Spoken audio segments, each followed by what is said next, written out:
We are talking this session about leadership and creating a culture of leadership in the workplace.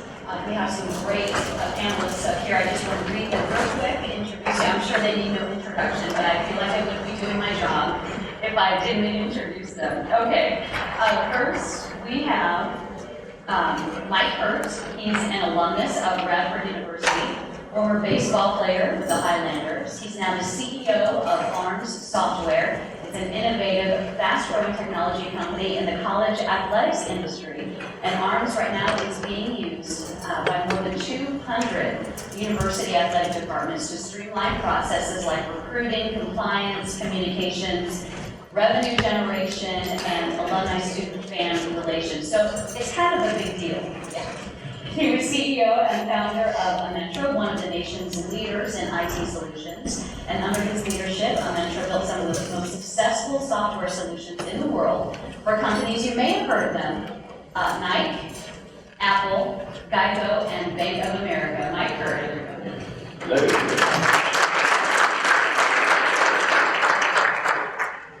And we also have Whit Babcock. Babcock was named the Director of Athletics at Virginia Tech in January of 2014. He's a former 4-year baseball veteran at James Madison University. He also served as Athletic Director at the University of Cincinnati. And prior to that, he had an increasingly responsible position at Auburn, West Virginia, before assuming the position of Executive Associate Athletic Director at Missouri for 5 years. Mr. Whit Babcock.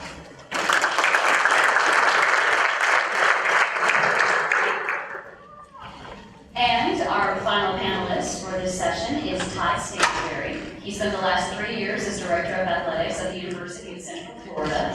He was recently named to the same post at Pac-12 Conference member Oregon State University. And while at UCF, Stansbury helped lead the Knights football team to national prominence and a BCS role over Baylor in 2014. Stansbury served as Director of Athletics at ETSU from 2000 to 2003 before accepting the position of Executive Associate Athletic Director at Oregon State for 9 years. Todd Stansbury.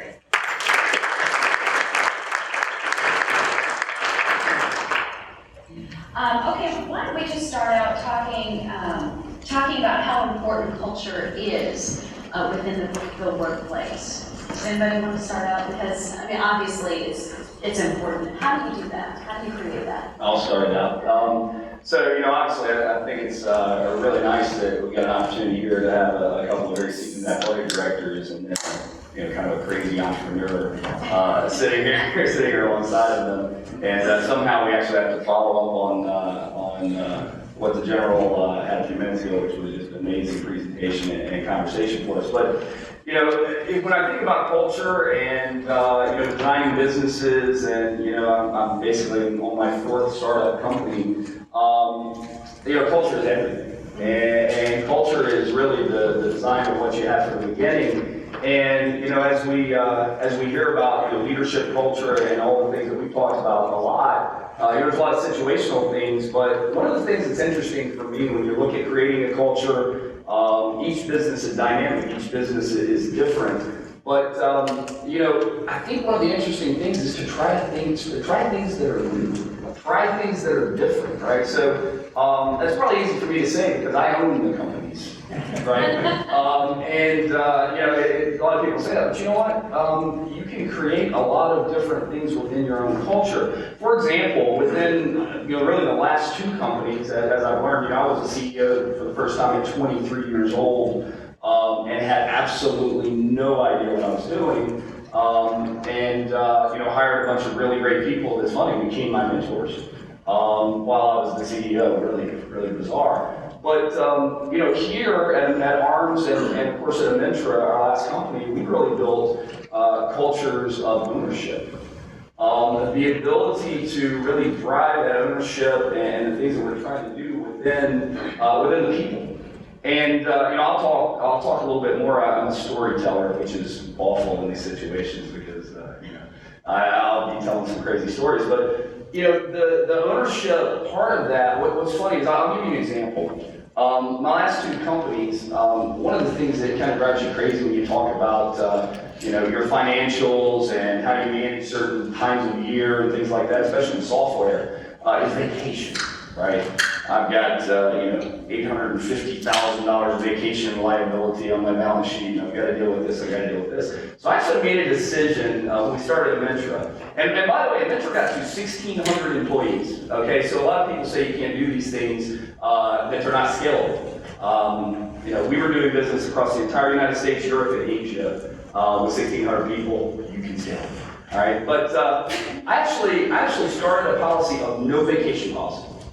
And when people would come in to interview, they would interview with people they work. They're like, everybody wants to talk about this. Let's talk about the benefits and let's talk about this. That's always the conversation before you get to pay, right? But they really want to get to pay. But you have the conversation like, all right, let's talk about our benefits package. We have no vacation policy. You take as much vacation as you need as long as you get your work done. And people look at you like, right? You're crazy. Here's what's funny about that, though. As you start going through the process, people get it, and they take an ownership of it, and it's really funny. They actually take less vacation, which is pretty unbelievable. But that's what I get when you start talking about trying new things, right? Create those opportunities to create the flexibilities that you want to. Maybe it's just in your little department. Maybe it's with the two people that you work with. You can do a lot of tremendous things when you create those cultures of ownership and you really create that true ownership culture that works. I'm the most unimportant person at my company. And that's I love it. It's a wonderful thing that's created by this culture. So I know we'll talk more. Just to add on to that, and maybe simplify it a little bit more for us. Culture is critically important, right? To state the obvious. To me, it's akin to team chemistry. If you could bottle it, you could have it. It takes good teams to great. And I don't think it's quite as fleeting as team chemistry because players leave, etc. But you can lose it in an instant. But to get that culture right, to me, culture is really what's your fabric? What do you stand for? Right, like the classic country song, you got to stand for something or you'll fall for anything. And even though I was going to quote Aaron Tippin, I think that's who that is. No shame in that. Yeah, that's right. But when the rubber meets the road, what are you really all about? I feel like your culture needs to be global, where everybody can understand it, but yet you need to allow for creativity and ingenuity within that. But it's an interesting topic. I'm fascinated by it, and when you get it right, it's self-perpetuating, right? Your hiring better be critically important to maintain the culture, but when you bring people into a culture that's right, it works, to state the obvious. But I love studying it. It's good. I hope to learn something today as much as talk about it. Yeah, I think to kind of piggyback on Whit is that the culture is the environment you create for your people to work. And I think that it's two things: the environment. And why that's so important is that, everybody can pay more. There's always somebody that will pay more than what you can pay. And so, for me, creating a culture that binds and becomes the glue of your organization is so incredibly important. Because, especially in our business, which is a total free market, and we're not competing with somebody down the street, we're competing against every university in the country. They'll come after your talent. And when you're at a place like UCF or ETSU, the double-edged sword of winning is somebody bigger with more money will come after your people in a heartbeat. And so you better make sure that you've got the kind of culture that makes people want to work for you and makes it more than just about the money. And so at UCF, our goal is really knowing that that somebody can always pay more, is that on the rank, for our rank and file, if I can hold our people, say, 2 or 3 years beyond what they should be,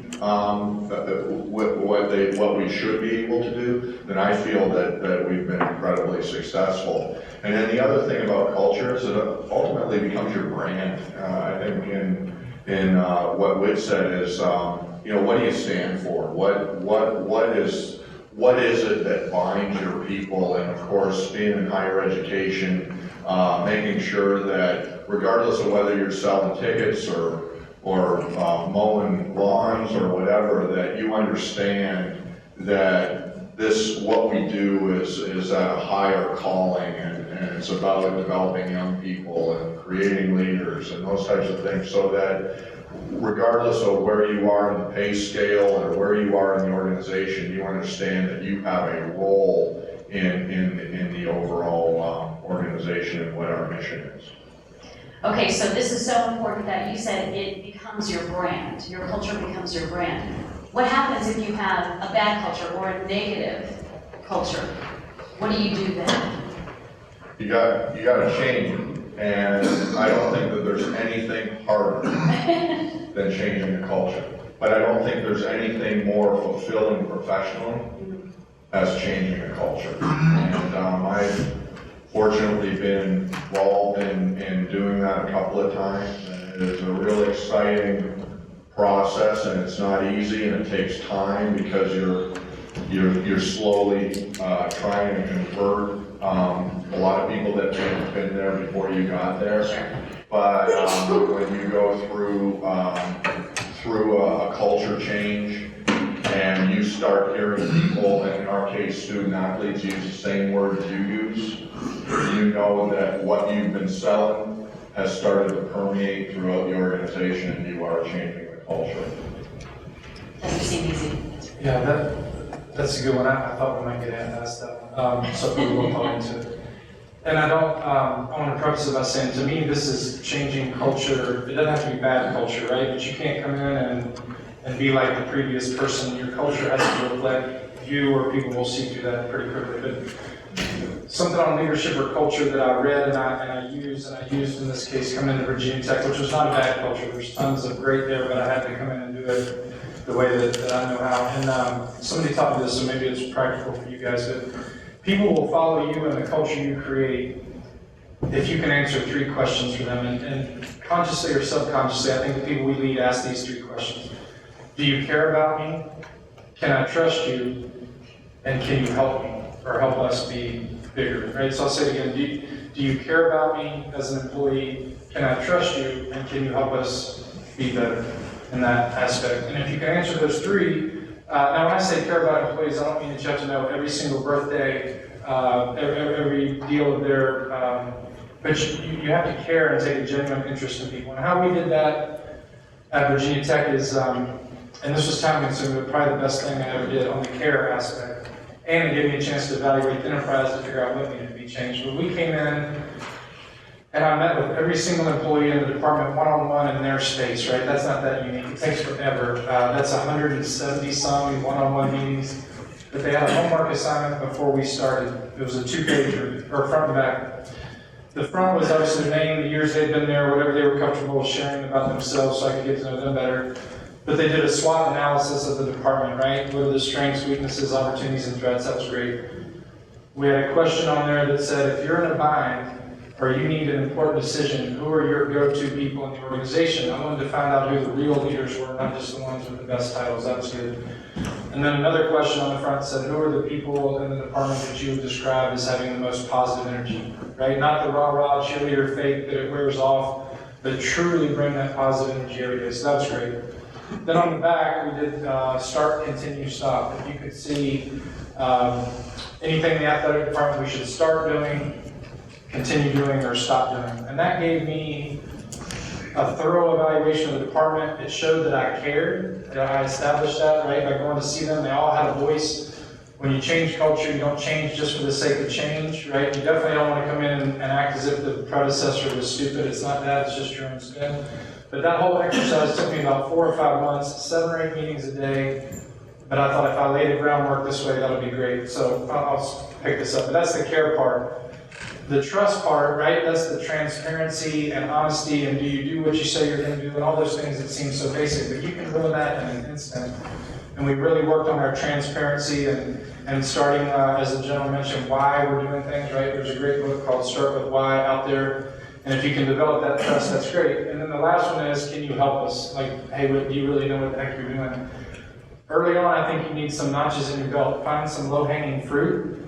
Go after the easy stuff. first, right? You're gonna implement a lot of change, but don't come in and suggest that you change the school colors or the logo in the first week, right? Don't do that. But hopefully, and I fall short every day, but hopefully, if I show that I care about them and continue to, and that their voice makes a difference, and they can trust me, and then if we show we can make this better, they'll get on board, and if they don't, I'll leave it with this.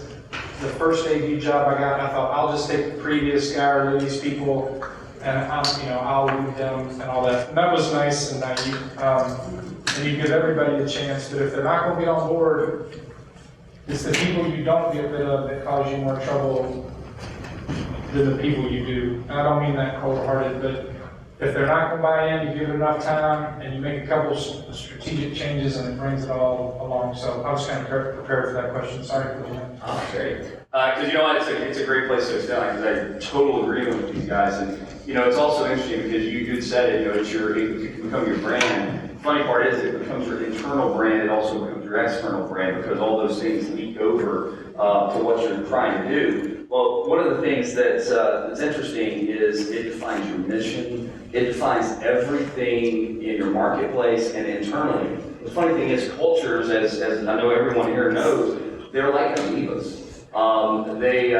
They can move around all over the place. The culture has to be started from the top down, right? So when we lay out our mission of why we created a business, why we're doing what we're doing, why they should trust what we're doing, you lay those things out. But then that thing lives up and down, right? You talk about things, and especially when you get into larger organizations, the grapevine, right? I remember one time in Ventura, I think at the time we were 300-400 people, and we were growing like crazy. And I think, I had a guy who was building, one of the systems we built was a guy who a 15-minute close system, which you see on the commercial every 10 minutes, right?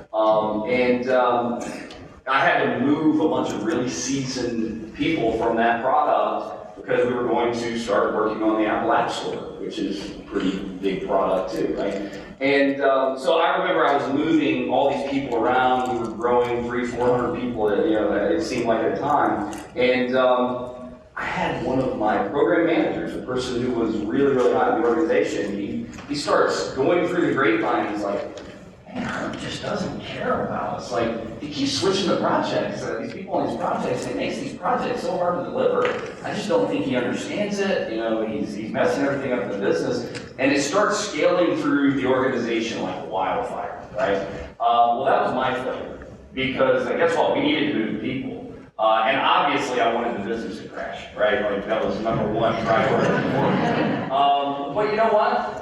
If you're not communicating and making people understand that, then it's your fault. So you know what you have to do? You have to get out there and communicate. One of the things that I do daily, because I think some of the things that happen in culture sometimes, and I see it across the board. I've worked in everything from high industry to government to now academics, college athletics world, and you see it all over the place.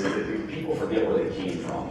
People forget why they do what they do. I grew up an hour and a half from here in a place called Pound, Virginia. Wonderful place to grow up out in Richmond. But some of the things that go away, one of my memories to me that kind of made me the entrepreneur I am, and this is a crazy, and I'll try to be quick with the story. Who here has ever been to the laundromat? Okay.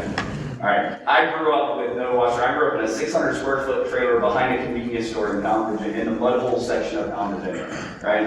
And when I was 8 years old, my father started dropping me off at the Wise laundromat with all the family clothing and a roll of quarters. And one of the things I knew after about, 5-6 weeks of doing this, I actually figured out that if I could get the 2 good dryers that worked really well that would dry the clothes, that I could play 4 games of pinball. Because I could do it for my mom, right? But I was so scared of my father, I would never go, let me go ahead and play 1 or 2 games because I think I'll have enough. Well, so here you are, 8 years old. There's 2 out of 22 good dryers. The 45 to 60-year-old women who are there are jerking their clothes out of one of the dryers and throwing 1 pair of underwear into one of the dryers that work, and you're having to go kind of negotiate that process, right? And you're 8, and you're trying to be cute. You're like, give me the dryer. And so, figuring out all of those things of, all right, I'm negotiating the honesty that I have. Because if I'd have played 3 or 4 games of pinball and the clothes would have been wet, my dad would have killed me. And I would have never lied to him. Because it was kind of the foundational thing that was built there, right? If you, I figured out how to negotiate and figure out how to work these different scenarios in a really tough situation. By the way, this is child abuse these days, right? If I drop my 8-year-old off at a laundromat, somebody would have him somewhere and call social services. But what a wonderful set of things to do that. What's interesting, and I know this sounds crazy, when I'm making decisions that are big for a client, for a person, for anything else, I actually think about those times. And I remember who I am. And it's the reason, for example, if an entrepreneur ever calls me and says, hey, listen, you've been very successful, can we have a discussion? I've got ideas, I want to talk about things, I'd love to hear about it. I never refuse, ever. Because I've had so many people that would help me do that, and the experience of being in the laundromat. I just think that sometimes we forget where we are.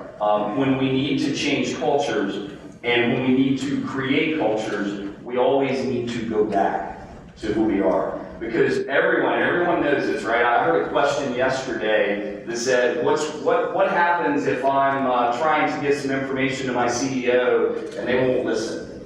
Or how do I get that information? Because listen, we know if you're a big organization and you're 8 layers down, you're like, that's the CEO, oh my gosh. Well, you know what? That's something that we have to create, of that situation where people feel they can do that, right? I'm never that person who you can't get to. I don't care who you are. And I think if we all go back to that, life works really well, companies work really well, the departments you work in really well, and a lot of things flow. And I think that's one of the most important things in culture. Don't forget who you are. Don't become too big for the situation, because I'll promise you one thing, you're not. And I think that's a very important piece. Well, you touched a little bit on what I was going to ask you next about how you identify the elements that you want to change and how you identify the elements that you want to stay the same. Is there anything to add to that? Because I know we kind of touched on it already. I think the thing is, and it all comes back to who you are. I mean, if you're at the top and you're setting the tone and it's your vision and you're in the lead, what is it that's important to you? And that is what's going to set the tone for what the culture is going to end up looking like. And I'd just like to say another thing about it permeating through your organization. In our case, in athletics, we can spend a fortune on Disney Institute and all these great programs and consultants to help us develop our brand and our culture and all of that. And then we literally turn it over to, on game day, to a $8 an hour or $10 an hour part-time ticket taker. And so if you don't have a strong culture that permeates your whole business, the face of your business is typically not going to be a senior level executive. It's going to be somebody on the floor. It's going to be somebody in a concession stand. In our case, it may be somebody that doesn't even really work for us. It'll be a third-party vendor. And that's why it's so incredibly important that you have a strong culture, because you're turning all that consulting and all of those resources that you've paid to help you develop whatever it is to somebody that wasn't in the meeting. And that's where culture becomes so incredibly important. Yeah, that's the face of your brand. That's the face of your brand. You as these guys have another big challenge, right? Which is the fan, which is a whole lot bigger than your staff and your student athletes and all those things, right? The fan, the alums, the donors. We talk about that all the time because what we do is a software as a service business, and we're servicing lots and lots of clients, and all of them. It's interesting because our ops staff or our support staff, many of them are actually former coaches in college athletics, but even those that aren't, I'll walk down there. I actually try to spend at least half my day when I'm in the office, out of my office. I'm in the different locations, sitting at the, we call it the bullpens, right? We have bullpens for staff, for development, for software development, we have bullpens for support, we have bullpens for data, all these different things. And so I go try to sit for an hour or two in every one of those bullpens, and, I have no idea what they're doing because, they're smarter than I am. But I try to get there, okay? And every once in a while, it happens, right? Somebody will turn around and be like, my God, did you hear that administrator or that coach? I mean, it was ridiculous. And one of the things we talk about is, hey, listen, number one, you're the face of our organization. And number two, you have no idea what's happening on the other end of that phone that has absolutely nothing to do with our product. They could have had a really bad morning with their kids. They could have had a really bad morning with their boss. They could have had a really bad morning doing whatever. And by the way, it could also be our product, okay? I think it's very important that the culture is what creates that, because I will tell you, there have to be foundational elements behind things, right? In business, everybody talks about the scoreboard of, how much money did we make, right? It can't be about that. Anytime an entrepreneur sits down with me and says, I'll say, the first question I always ask is, what are you trying to accomplish? And when they say, I want to be a millionaire, I say, I'll tell you what, go rethink what you're trying to do and come back and schedule another meeting with me, because we're done, okay? Because that has nothing to do with it. Money is the scoreboard, right? But the process that you go through every day of why you're doing what you're doing, right? I retired in 2008 after I sold my last company. And, got really involved with my alma mater at Radford, and we built a new baseball stadium, we did all these really cool things. And I saw college athletics, which, by the way, 600 square foot trailer town, Virginia, was probably going to be a coal miner if it hadn't been for athletics, right? And so I saw all the problems that athletic had with process automation and all these things and all this bad software, and I was like, let's go solve the problem. By the way, didn't even really consider the side of, all right, let's go make a ton of money. I want to change college athletics. Everyone that we brought in, of course, a lot of my people have come from my past companies, but everyone we brought in, the foundational element of what we have, and we actually have it on our walls everywhere in our place, is change college athletics one day at a time. And that ends up being that MO for your ticket takers, right? For your people who are on that ops staff of, that's our culture, that's what we believe in. And by the way, the scoreboard rings up when we do it. You have so many things to think about. You have your daily grind, things that you do on a daily basis. But you also have your vision that you need to keep clear, your focus, where you want to go. How do you navigate and do both at the same time? How do you keep that vision but yet do the daily grind? Let's see. I know the answer, I'm just trying to articulate. I believe in it. It's separating what's urgent and important. Right? You've got this urgency of these things sitting right in front of you, but the important stuff, the vision and where you're headed, you have to have the wisdom and the awareness underneath to do that. When it comes to your vision, I think it's got to be easily understood, and you can't say it enough. And like Todd said, when people start taking your vision and reiterating it, restating it, you know you're onto something there. But I believe that also comes down to how are you organized, right? If you just go with the whims of every day, get caught up in email, this or that, and the chaos of life. So there's urgent and there's important, and that vision, to be able to have that vision, I feel like you've got to schedule time. It's also biblical, but to be still, right? So even on your calendar, I will try to set 3 or 4 hours of time here or there, or an hour even when I can get it, and just schedule it and block it off. And it's like, let's just think what's more big picture here. And wisdom and leadership and being successful at those things are critical, but it's really easy to get caught up into the day-to-day minutia and get home worn out and feel like, what the heck did I really accomplish today? So I'd separate what's urgent and important, state your vision early and often, and then the third part, I have the sense left in my brain, but all of that I feel is important and valuable. I like to build stuff, and I come up with, and I run, and I come up with some really crazy ideas while I'm running. And so structurally, I've created, what I have is, one, having a staff that will not take everything you say and run with it. That there will be some pushback, so that we really vet some of my crazy ideas, like building a beach club in a football stadium. But the other thing is, structurally, I am a director of operations, which is a young professional that wants to be either an athletic director or a senior associate athletic director, who essentially runs my life, but then also is in charge of all my priorities, that I can't take somebody else off their day job.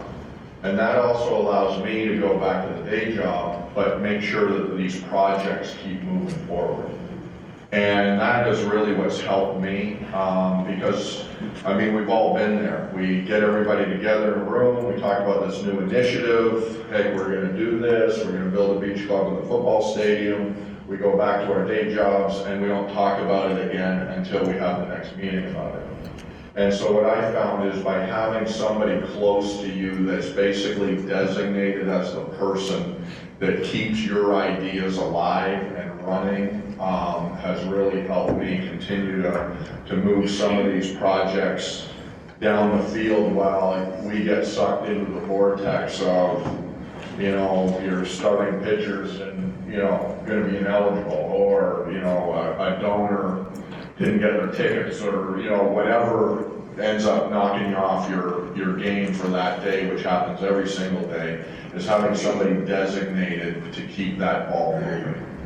Yeah, and you know what, I think too, and I agree fully, on top of that, because that whole operations kind of area and making sure that those things go is a critical piece. But it's also a process, right? I think we as humans look at a task and we say, let's get the task done, right? And we try to take it as fast as we can. Many humans, I kind of pride myself on the fact that I try to take it all the way to completion, right? My wife will tell you I don't, but I do every time.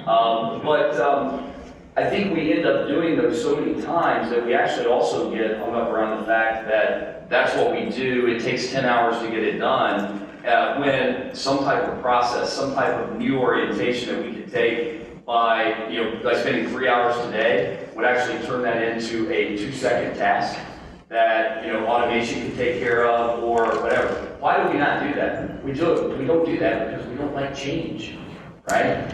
We don't think big picture, and we don't like change. Those are things that you have to create in your culture as well, is the ability for people to be able to drive process in the areas that they have. And it sounds like a textbook, but who here, right? So let's talk about books, right? So who here has read Good to Great, right? A lot of people have read it, okay? At least the first iteration of that book, because I'm really old, can someone remember the retailer that was in that book, right? Circuit City, right? A Good to Great company. One of my clients, all right, at Metro built a lot of their systems. Anybody been to Circuit City lately? No, right? And I hope no one here worked at Circuit City. We did a lot of business with them. Circuit City is a wonderful example, and I think a great example for all of us in leadership and in any role that we're in. They were in a book called Good to Great. And they went from great to dead in a very short period of time, okay? Why? Because they made a lot of decisions, and I was there, and were inflexible in their decision making and the processes after they did it. That type of culture is why you go under. We have so many things when you get into technological advances, etc. In my business, which is technology, if we don't move every 3 to 6 months, we're commoditized. And now no one will pay anything for our product. And so we've got to keep taking it to new levels. That to me is the most exciting thing in the world. I love that, right? Because let me tell you what, same evolution, right? I was really good at fighting for the dryer in the laundromat when I was 16. Because I learned the process. I learned to get better at fighting everyone. And I could actually get 6 games of pinball out of it, right? So, and maybe a Super Pac-Man. So, you've got to be able to evolve your culture and let your people evolve the themes and the processes within it. If you don't create that openness, you end up in Circuit City, I can promise. Okay. All three of you are very successful at what you do. Is there a certain path that you took? Is there something similar? How did you get to where you are? Did you take your own path? I mean, obviously you're talking about mentors being a big part of that. How did you arrive at where you are today? That's a big question, I know. I'll start out. Mine is probably as crazy a path as you can imagine. So, grew up in town. Actually had an opportunity to either be a college wrestler or a college baseball player. Being a baseball player, I thought I was going to be a Major League Baseball player. That didn't work out. Ended up at Radford University, got recruited by several places. Ended up there really because they gave me most money. And so that's where I ended up. Was getting ready to go. I wanted to be a structural engineer my whole life. It's amazing. I don't know why. From the time I was like 4 years old, I wanted to be a structural engineer. Radford didn't have that program, so I got a degree in math and was getting ready to go to Old Dominion University to get my master's in structural engineering. And amazingly enough, and this is where we talk about relationships, right? Because I think they're so important. A good friend of mine had brought a friend to Radford for a weekend. And we hit it off really well, took him to a bunch of baseball parties, had a lot of fun. And he called me 2 weeks before I was headed to ODU and had some ideas around an environmental technology business that he and a couple of other guys were going to start. And for some reason, you can tell by our risk, for some reason I was like, man, let's go. This is exciting. We didn't talk about exactly what we're going to do. We didn't talk about money. We didn't talk about anything. It was like, let's go do an environmental consulting business. We thought we were going to create this big environmental consulting business that was going to help the EPA. It was a huge thing at the time, the EPA clean up all the world, right? It was funny. Within 6 weeks, I was pumping sewer pipe with a vac truck, pumping septic tanks, trying to grow a business, right? Great use of that math degree. Interesting though, right? We ended up winning a couple of $50 million a year government contracts, and overnight we went from a $200,000 business to a $50 million business. It was a wow moment because we had to hire 600 people.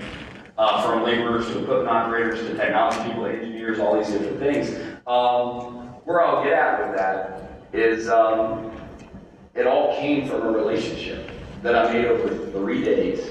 The foundation of all of the things that I feel like I learned while in Wise County, Virginia, to go take the risks that make sense, to go for it, and to kind of seek that help out. Ended up, my greatest mentor, it's interesting that we heard from the general earlier, my greatest mentor was actually a guy that I hired probably 3-4 weeks into the business. After we got the government contract, he was a retired Army colonel from the Army Chemical Corps. And he, it's funny, his name's Bill McGowan. And Bill, I'm not really sure, actually knew how to do anything that we did. He didn't know anything about what we did. But he was the greatest leader I've ever seen. And the foundation of what he taught me is everything that we try to build our cultures on. He taught me one thing. He said, and he taught me many things, but the most important thing, he said, listen, when your people do great things, get the heck out of the way and yell about it and let them be seen. And when they screw up big time, stand up and take every arrow in your chest, right in your chest. And if you do that, everything will be right always. And he's exactly right. It works to the T. I'm sure it's written in a book somewhere. You probably got it out of a book. But that is a lesson that can't be replicated. You have to do that. That's the key. And I think that's the foundation of how you get where you need to go. Yeah, well, first of all, thank you for turning into us a success. Not to get too deep with you, but I don't really look at my business life as what makes me a success or not. I feel like my faith in my family, at the end of the day, those are the legacies I'll leave So I don't necessarily look at success that way, but thank you for that. And I guess, but back to career stuff, I guess you say, hey, how did you get where you are? That foundation is important. Again, what you stand for, but I guess to give you something practical, the reason I have this job right now is because of somebody that I work for at the University of Missouri, and I've worked at, like a lot of us moved around. I think my 14-year-old son, this is the 5th state he's lived in. But I would say this to summarize it, that who you work for is more important than your title. Right, we all got to earn our way up and all these things, but eventually, if you want to, quote, get to the top of one of the top seats, I think you've got to find somebody at some point to say, I believe in that guy or that lady, and I'm going to hitch my saddle to them. And I went to work for a guy at the University of Missouri named Mike Alden, and he taught me more in 5 years than in the 15 before that with all these other folks. And Mike, I didn't know it at the time, but now Mike has developed 18 different athletic directors. So to go work for him, and he was hard to work for. I've told him that to his face, he knows it. But to find somebody that will develop you, right? You've heard the old country saying about if there's a turtle on the fence post, when you're driving by, you know that turtle didn't get up there on its own, somebody helped him get there. Well, who's going to help you as the turtle up there? And that ties into relationships, that ties into a lot of things. But anyways, hopefully some of that can help. But I don't look at work as determining my success. Plus, I can screw that up pretty quick, and that can be over with. So hopefully it's deeper than that, but thank you. It's better than being asked about failure. Thank you. Well, I may have, the story of how I got here, and that is, when I was 10 years old, I was on a family vacation in Daytona Beach, Florida, at the Hawaiian Inn, and members of the Georgia Tech football team were also there, and as you can imagine, it was their spring break, and they were having one heck of a time. And I decided right then and there, that's what I want to do when I grow up. So it didn't matter that I was from Canada, and it didn't matter that I never played football as a hockey player, and I wouldn't get a chance to play football until I got to high school, because that's where the only football was being played. But I was going to go to Georgia Tech on a football scholarship, and so I got to high school, and I was 5'2", 127 pounds. They gave me number 65 and gave me a defensive back, which was an illegal number, and gave me a bag just to hold while I just got the heck beat out of me all year. But no, things kind of worked out, and I grew, and I got fast, and I was actually a pretty good athlete. And so my junior year in high school, I was offered a scholarship to go to Georgia Tech, play football. As well as others, but I mean, I had already committed at age 10. That's where I was going. And, so I don't know if it's divine intervention or whatever, but that was a significant fork in the road. I met a 20-year-old kid on a beach that took an interest in me and became my friend. And the story is a long and winding road, but I was fortunate I could go to Georgia Tech. It could have been any school, because that's, where those guys were from is where I wanted to go. I ended up playing for a guy by the name of Bill Curry, who, you could play for a lot of coaches that would be just blips on the screen. And I ended up playing for a guy that is pretty iconic as far as doing things the right way and developing young men and using athletics as a tool to educate. My athletic director was Dr. Homer Rice, who, if you're the AD of the year in our profession, you win the Dr. Homer Rice Award. So when it talks about relationships and people, mentors, I locked into it. I was in the right place at the right time. My sophomore year at Georgia Tech, that 20-year-old kid who had gone on to a law career was hired by Bill Curry to run the academic support program at Georgia Tech and became my academic advisor. I went on and graduated and went to work for C&S Bank, Citizens and Southern National Bank, and 2 years into my career, that kid that I met on that beach when I was 10 years old, who was assistant AD for academics at Georgia Tech called me and said, "Do you want my job? I'm going to LA to become an entertainment lawyer." That's how I get into this business. So something that happened to me when I was 10 has basically led to this career. And the crazy thing is, I just interviewed for the Oregon State job last week and fortunately got it. And so I tell that story because I want to know your background. Of course, everybody's just, amazed that how this all came about. And the end of the story is that kid that I met, kind of 20-year-old quarterback, is also the attorney that negotiated my contract at Oregon State.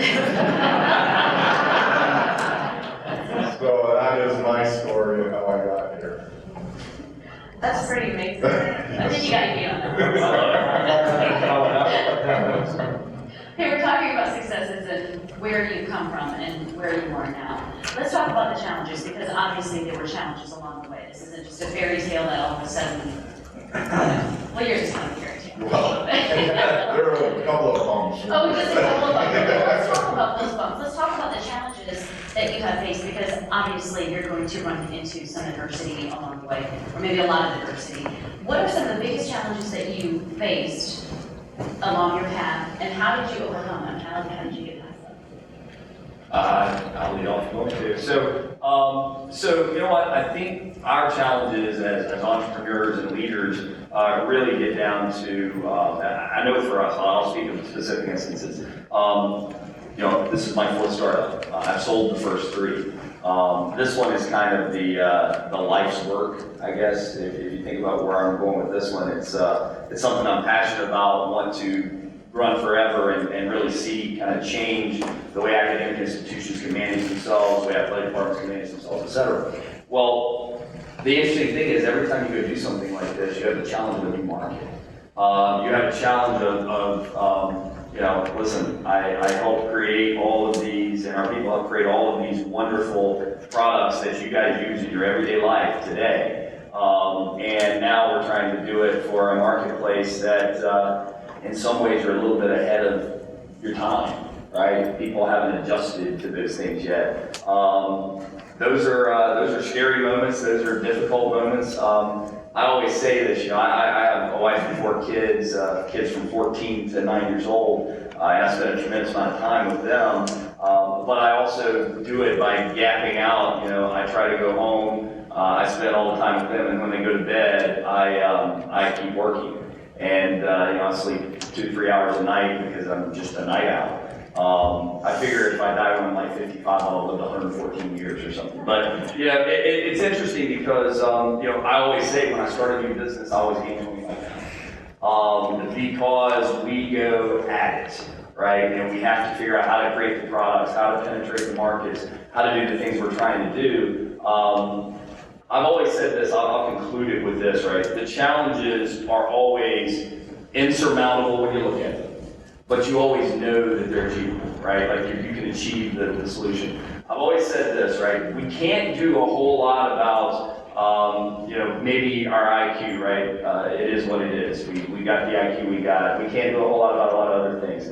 But I've always said, you give me people with 2 things, and they're very different things, but you can't have one in some ways without the others. You give me someone with work ethic, and you just give me someone with vigor for what we're doing. And I don't care if I'm selling tires, selling software, whatever I'm doing, we're going to conquer the world. And never lose that vigor. My 14-year-old son is a nationally competitive wrestler. All right, one of the hardest sports on earth if you've ever done it. The training for it is immense. Okay, and I tell him every day, I'm like, listen, you work your butt off.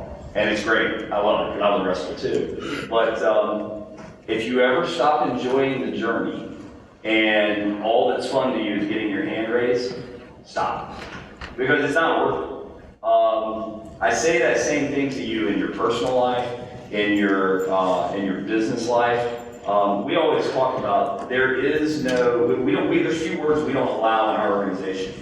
We don't ever use the word job. If somebody says it, they got to go to the jar. We don't ever use the word work. We don't use those terms. We don't ever use the word boss. Everyone knows I'm the CEO. Everyone knows my partner is the COO. You don't have to do that, right? And it creates different elements of what you do. With that, it creates a lot of great environment for people to have vigor for what you do. And if you have people that don't have work ethic, get rid of them. You have to have that, right? So that's kind of what I would say. Any challenge you have, and there's going to be lots of them, solve them with work ethic and vigor, and you'll succeed. Yeah, challenges, right? We could talk about it's personnel. It's always about people and how you lead them and what's going on in their lives, or that. Or in the world of athletics, you have all these different constituent bases, and there's no way to keep them all happy, right? I think somebody counted them up, and there's 40 different constituent bases. You have parents, you have student athletes, you have NCAA, you have donors, all that. And you have that many. Any decision you make, there's going to be some conflict. I could talk about that, but I prefer to talk about this. If you follow sports, this was in 2011, early 2012, and I had just become, no, late 2011, I had just become athletic director at Cincinnati, my first top job in 20 years working to get there.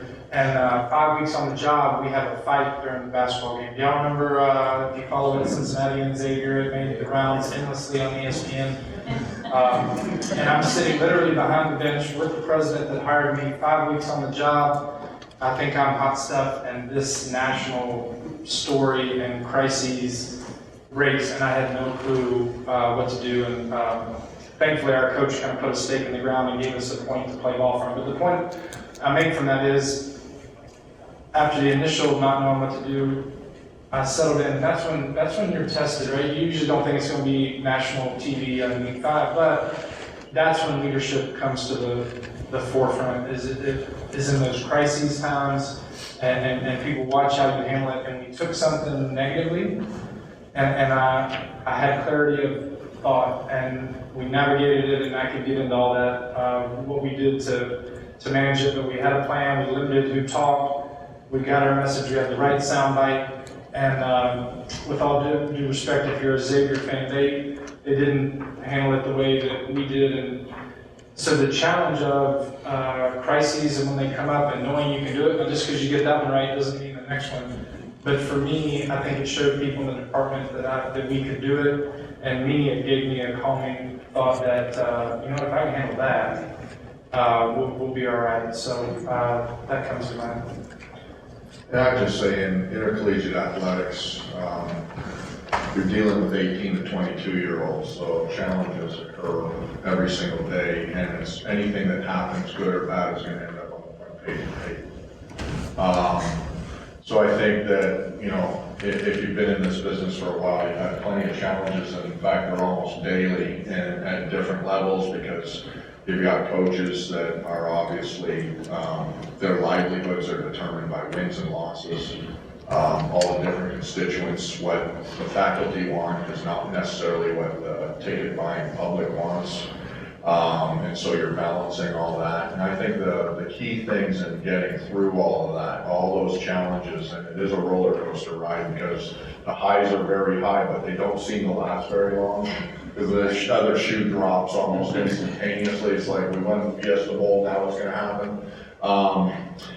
But it's having a great team around you, and you're not having to do it by yourself, and being able to get in that war room and saying, okay, this is our situation. What are we going to do? And if you got the right culture, you got the right people, you're gonna get some good advice, and you're also gonna come up. Ultimately, you're the leader. You're the one that's gonna have to determine what path you're gonna take. But I think it's really important that you've got a team that is honest, that are truth tellers, and that have their own ideas, so that you're not trying to figure it out by yourself. And then the other thing is, you got to know why you're doing it. You got to know every day when you wake up, why are you doing what you're doing? And I think if you can, like for me personally, my personal mission statement, as well as the mission statement of every university I've ever been at, because I've actually had some influence on theirs, is to provide opportunity to young people and develop leaders that can change the world. That is what I do. A lot of people think I'm in the entertainment business. It's the entertainment part of our business that pays for the educational part of our business. So it is actually the core of what we do. And knowing that, that is what helps me through all the curveballs and the roller coaster rides, is that I know every day I am providing opportunity to young people, many of which would never have that opportunity if it wasn't for athletics. And through the vehicle of athletics, we can create some really, really special leaders that, as General Harrell said, or alluded to earlier, was this country needs. And so I see what I do as much bigger than what you see on the ticker on Saturdays. All right, I think we have a couple minutes. If you want to entertain some questions, if anybody has any, this would be a great time to do that. So we'll be great. Anybody has any? A million questions. Post lunch. I know, see, it's a post-lunch slot right here. Post lunch and after General Harrell. Yeah, we're not very impressed. Follow. Does anybody have any questions for these gentlemen? Yes. General Harrell talked a lot about situational leadership and moving from university to university, trying your trade and going up through the organizations. Have you found that that's necessary in trying to adapt to their different leadership styles? Yeah, absolutely I do. Every situation could call for a different style, but I do think there's got to be certain tenets that are consistent, right? You got to, what are your values, what are you going to stand for? We talked about that. So I don't think your style can be all over the board and you don't have that consistency. But absolutely, I think that situational leadership is critical, and everybody's motivated different. Like the General Harrell said, some people need a pat on the back, some need a kick on the butt, some need to be coached, some need to be left alone. And I think the key to great leadership is at the end of the day, and I use this in some speeches, at the end of the day, leadership comes down to character and competence, period. You can add C's to that, you can do a lot of things, but now having great character doesn't automatically make you a great leader, but nothing can tear leadership down faster than poor character. And if you think that people who crash and burn, it's usually a character issue, but you gotta have the confidence piece too. So all those 7 styles, I think if it's not cookie cutter, if you're just one, I don't think you can adapt, but I think you've got to be consistent, you've got to be fair. Being fair doesn't mean you have to treat everybody the same, I don't believe that. But at the end of the day, it comes down to character and competence, and you have those 2 things you can do.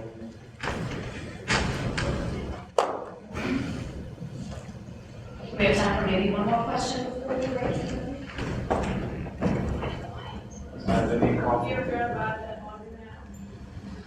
You know what? It's not there anymore.